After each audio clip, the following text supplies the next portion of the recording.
कर्क राशि वालों 16 जुलाई से 31 जुलाई के बीच कर्क राशि वालों के लिए एक ऐसा दुर्लभ योग बनने जा रहा है जो आपकी पूरी जिंदगी की दिशा बदल सकता है। अगर आप इसे एक सामान्य समय समझ रहे हैं तो आप एक बहुत बड़ी गलती कर रहे हैं। ग्रहों की चाल में एक ऐसा बड़ा बदलाव हो रहा है जो सोए हुए भाग्य को भी जगाने की ताकत रखता है, लेकिन हर बड़ा बदलाव अपने साथ एक बड़ी चुनौती भी लेकर आता है। इस दौरान कौन से काम आपको जरूर करने चाहिए और कौन सी गलतियां आपकी किस्मत पलटने से रोक सकती है, इसकी पूरी जानकारी हम इस वीडियो में आपको देने वाले हैं। एक ऐसा महापरिवर्तन होने वाला है जिसके बारे में आपने कभी शायद सपने में भी नहीं सोचा होगा। करियर, धन, परिवार और भाग्य से जुड़े बड़े संकेत सामने आ रहे हैं। साथ ही जो मानसिक तनाव, चिंता और परेशानियां आपको लंबे समय से सता रही थी, उनके खत्म होने का भी प्रबल योग बन रहा है। इसलिए इस वीडियो को अंत तक जरूर देखिए, क्योंकि एक भी बात अगर आपने मिस कर दी तो आपके लिए बहुत बड़ा नुकसान का कारण बन सकती है। इन 15 दिनों के समय में हम आपकी कुंडली के लग्न भाव, धन भाव, भाग्य भाव और लाभ भाव पर असर डालने वाली 5 सबसे बड़ी ग्रह स्थितियां और राजयोगों की बहुत ही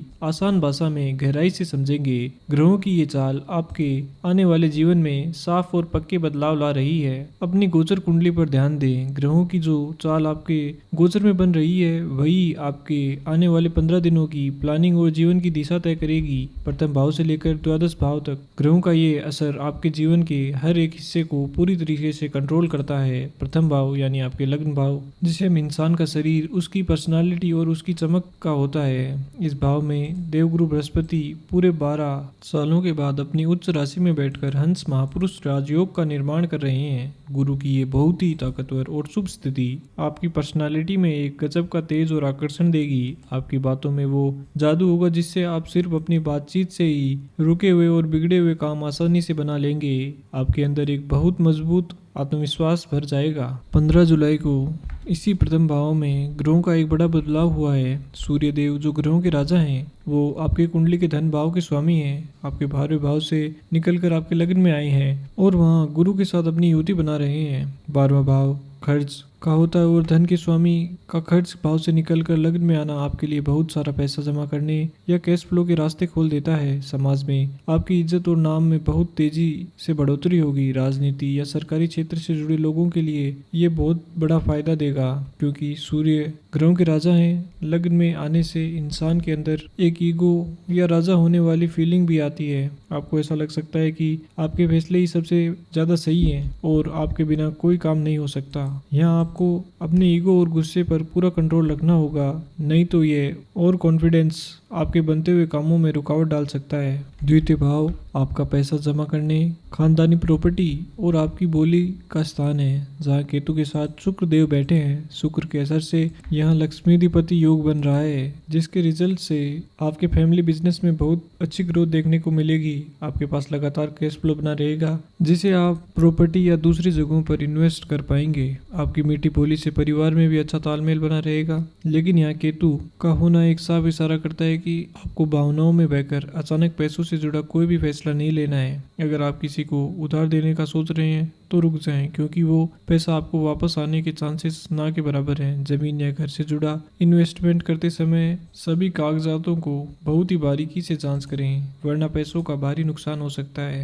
11वां भाव लाभ, इनकम और इच्छा पूरी करने का स्थान है, जहाँ आपके 10वां भाव यानी करियर और नौकरी के स्वामी मंगल बैठे हैं। दशमेश का 11वें भाव में जाना करियर और बिजनेस के लिए एक चमत्कारिक और बहुत मजबूत स्थिति बनाता है। आप जिस भी फील्ड में काम कर रहे हैं वहाँ आपकी तरक्की पक्की है। खासकर ऑटोमोबाइल फील्ड, इंपोर्ट एक्सपोर्ट या कंस्ट्रक्शन के काम से जुड़े लोगों के लिए ये समय भारी प्रॉफिट का है। मंगल की सीधी नजर आपके द्वितीय भाव और पंचम भाव पर भी है। वो अचानक धन लाभ के बहुत मजबूत योग बना रही है। ध्यान रहे कि मंगल एक आग वाला ग्रह है, जिसकी एनर्जी आपके अंदर हद से ज्यादा उत्साह और गुस्सा बढ़ा सकती है। इसलिए अपनी बोली और गुस्से पर कंट्रोल रखें। दोस्तों और परिवार वालों के साथ कड़वे शब्दों का इस्तेमाल आपके रिश्ते को हमेशा के लिए तोड़ सकता है। नवम भाव जो भाग्य और धर्म का स्थान है, वहाँ कर्म का फल देने वाले शनिदेव मीन राशि और रेवती नक्षत्र में बैठे हैं। लग्न में बैठे उच्च के गुरु की पूरी नजर आपके भाग्य भाव और शनिदेव पर पड़ रही है, जो एक बहुत शुभ इशारा है। भाग्य भाव पर इस नजर के असर से पिछले कई महीनों की वो कड़ी मेहनत जिसका आपको पूरा फल नहीं मिल रहा था, अब अपना रिजल्ट देना शुरू करेगी।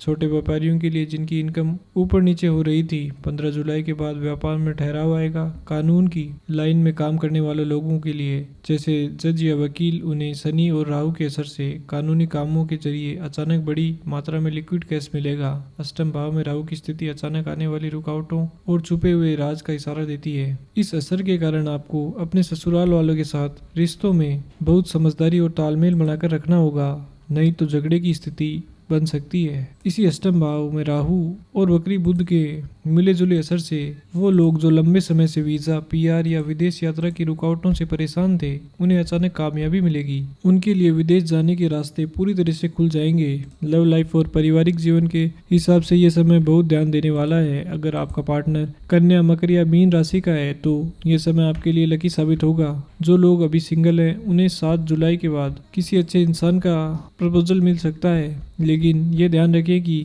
ये खिंचाव सिर्फ टाइम पास और पैसों के फायदे तक ही सीमित हो सकता है। भावनाओं में बहकर कोई भी फैसला लेने से बचें। एक तरफा प्यार में पड़े लोगों को इस समय असलियत का पता चलेगा, जहाँ सामने वाला इंसान सिर्फ पैसे खर्च करवाएगा और साथ निभाने के समय पीछे हट जाएगा। जिन लोगों का रिश्ता टूटा है, उन्हें ये सच्चाई माननी होगी कि वो इंसान अब किसी और के साथ जुड़ चुका है। शादीशुदा जीवन में खानदानी प्रॉपर्टी या जीवन साथी के रिश्तेदारों की वजह से घर में झगड़े होने के पूरे चांसेस हैं। इसके अलावा फोन पर बातचीत करते समय बहुत सावधानी रखें, क्योंकि छोटी बातों का गलत मतलब निकाला जा सकता है और आप पर झूठे इल्जाम लगाए जा सकते हैं। हालांकि 20 जुलाई के बाद कुछ लोगों को अपने ऑफिस में किसी खास इंसान से बहुत ज्यादा आर्थिक और इमोशनल सपोर्ट मिल सकता है। सेहत के हिसाब से ये समय लगातार सुधार का है। सांस, अस्थमा या खून से जुड़ी पुरानी बीमारियों में इस समय काफी आराम मिलेगा। आपको डिहाइड्रेशन से बचना है और पानी खूब पीना है। अगर कोई पुराना इलाज चल रहा है तो डॉक्टर से पूछे बिना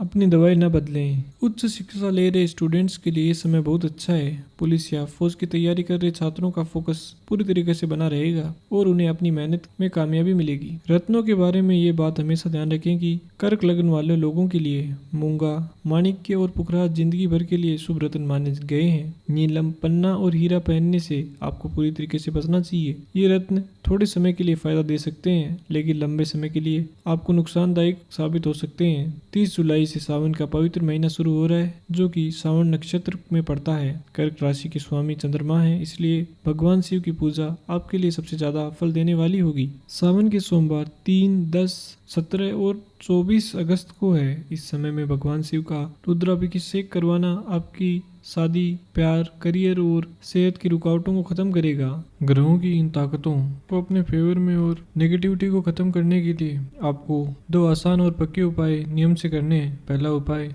आपके सबसे मजबूत ग्रह से जुड़ा है। आपके लग्न में सूर्य बलवान हो रहे हैं और आपकी राशि के स्वामी चंद्रमा है, जिन्हें भगवान शिव के माथे पर सजाया है। इसलिए हर सोमवार को चांदी के बर्तन में जल लें। चांदी न होने पर पीतल या कांसे का इस्तेमाल करें। इसमें थोड़ा कच्चा दूध और मिठाई मिलाकर शिवलिंग पर चढ़ाएं। जल चढ़ाते समय ओम महेश्वराय नमः मंत्र का लगातार जाप करें। यह उपाय आपकी जिंदगी की सारी परेशानियों को दूर कर देगा। दूसरा उपाय आपके मन की शांति के लिए, क्योंकि चंद्रमा आपकी भावनाओं के स्वामी है। रोज अपनी सुविधा के हिसाब से चंद्रमा को जल चढ़ाएं। जल चढ़ाते समय मन में पूरी श्रद्धा होनी चाहिए। यह उपाय आपके मन को शांत करेगा और आप पर माता की कृपा हमेशा बनी रहेगी। ग्रहों की चाल की यह पूरी और सही भविष्यवाणी आपके लिए एक सच्चा गाइडेंस साबित होगी। बताई गई ग्रह स्थितियां और उपाय पर गहराई से सोचें और अपने आगे के कदम तय करें। अगली वीडियो में हम नई और जरूरी ज्योतिषीय जानकारियों के साथ फिर मिलेंगे।